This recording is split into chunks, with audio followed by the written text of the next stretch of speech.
Hello, je vous retrouve aujourd'hui pour un deuxième épisode des livres que j'emporte dans ma valise, puisque j'ai la chance de partir une deuxième fois en vacances cette année, à deux mois et demi d'intervalle, quelque chose comme ça. Donc je refais une valise, je repars pour 2 semaines et... Non, 2 semaines, pour 2 semaines, tout simplement. Et du coup, je compte pas mal lire, donc j'ai pris quelques livres dans ma valise. J'y glisserai aussi ma liseuse, puisque je vais notamment recevoir une épreuve non corrigée Hurlevent. Et j'ai plusieurs livres dans ma liseuse qui m'attendent aussi, donc voilà. Si jamais j'ai pas assez, même si j'en doute, hein, j'ai encore ma liseuse au cas où. Et j'avoue que la liseuse au bord de la piscine, c'est pas mal aussi. Sur la plage, c'est pas mal aussi, au cas où les gens viennent mouiller. Parce que souvent, surtout dans la piscine, il y a des enfants qui courent partout.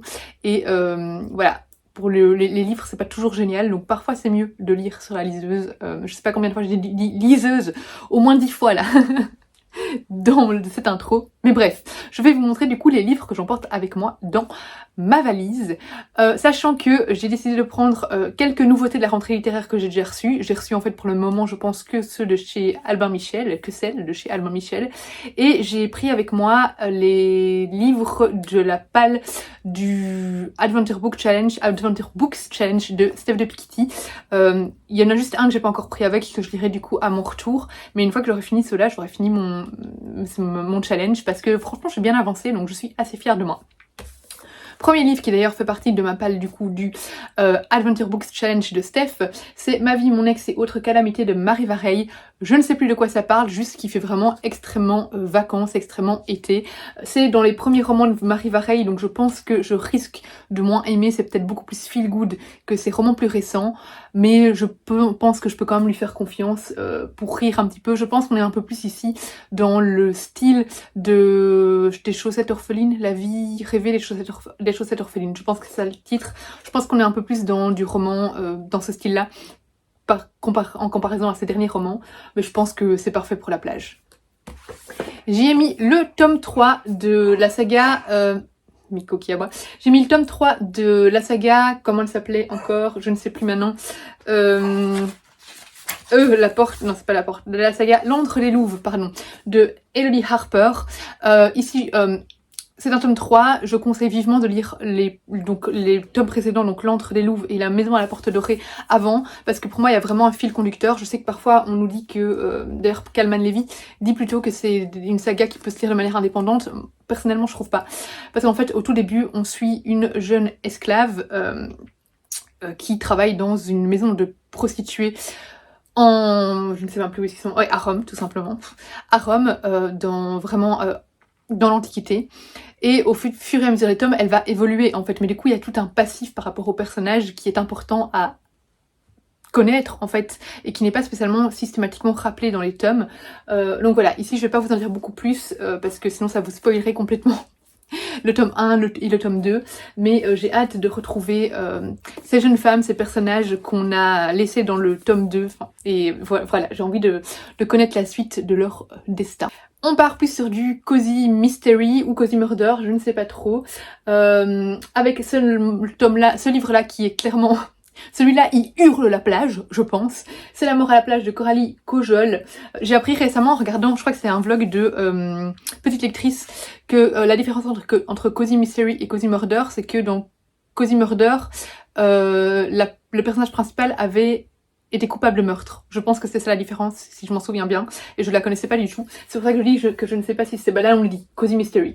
Voilà, c'est les éditions Erol qui m'ont contacté pour savoir si ça me tentait. J'adore les Cozy Mystery. Ici, avoir une ambiance vraiment très estivale, ça me tentait bien aussi. Du coup, voilà, je sens que je vais vraiment me régaler sur la plage. On part maintenant sur 2 romans de la rentrée littéraire de chez Albin Michel, le nouveau Amélie Nothomb. Comme d'habitude, on n'en sait vraiment pas beaucoup, parce qu'au niveau résumé, on a à chaque fois qu'une petite phrase. On nous dit « Tout retour est impossible, l'amour le plus absolu n'en donne pas la clé ». Voilà, Amélie Nothomb, en général, c'était un livre qui se lit en 1h, 1h30. Donc voilà, je pense qu'il sera très rapidement lu. Et on a le nouveau Véronique Olmy. Là, j'avoue que j'ai vu le nom de l'autrice, j'ai foncé, j'ai même pas lu le résumé. J'aime beaucoup cette autrice. De nouveau, à l'arrière, on nous dit « Il a pensé aux enfants qu'il avait eu la chance de connaître. Il a pensé à la grâce de 2 vies ensemble. Il a pensé qu'il voulait voir encore la beauté de la nature et le courage des hommes et la tendresse. Il avait envie de sentir leur vie contre la sienne, aimer et être aimé. » Voilà, j'en sais pas plus, hein, le résumé est pas très pas très complet non plus, mais voilà, on a un résumé beaucoup plus complet ici, mais que je ne vais pas vous lire. Mais voilà, Véronique Olmy, je l'aime beaucoup, donc c'est pour ça que je l'ai demandé. Et il est tout en dessous de la pile, mais tant qu'on est dans la rentrée littéraire d'Albin Michel, j'ai demandé le nouveau Mélissa Dacosta qui sort au mois d'août, Tenir debout. De nouveau, j'y suis allée pour l'autrice, j'ai pas regardé le résumé, mais Mélissa Dacosta, en général, j'ai aimé tous ses romans. Alors, je les ai pas encore tous lus, je suis pas à jour, mais j'ai aimé globalement tous ses romans. J'ai une préférence pour ses premiers. Ceux qui tournent autour des douleurs fantômes ou je sais plus quoi, j'avais accroché sans plus, j'avais aimé, mais voilà, c'était pas aussi... j'avais pas autant aimé que les deux premiers. Et j'ai pas lu les autres romans qu'elle a sortis entre temps, je ne me souviens plus des titres.